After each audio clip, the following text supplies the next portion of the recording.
হরে কৃষ্ণ। ভগবদ্গীতার প্রথম অধ্যায়টা যদি আমরা খুব গুরুত্ব সহকারে অধ্যয়ন করি তাহলে আমরা একটা খুব সুন্দর শিক্ষা পাই প্রথম অধ্যায় থেকে। সেটা কি জানেন?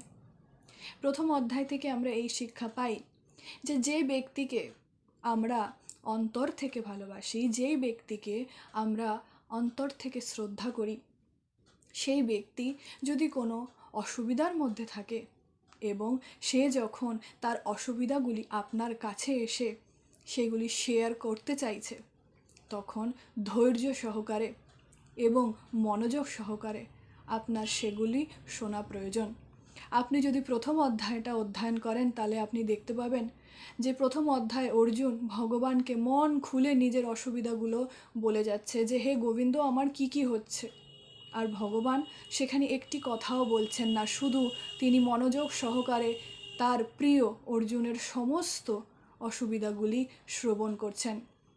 অর্জুনের যখন বলা সমাপ্ত হয় তারপরই ভগবান দ্বিতীয় অধ্যায় থেকে বলা শুরু করছেন।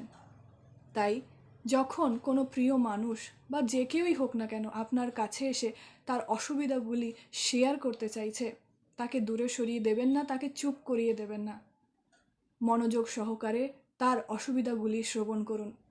কে বলতে পারে আপনার এই মনোযোগ সহকারে শ্রবণ করা এবং তাকে কিছু উপদেশ দেওয়া কোনো একজনের মন ভালো করে দিতে পারে। হরি বল।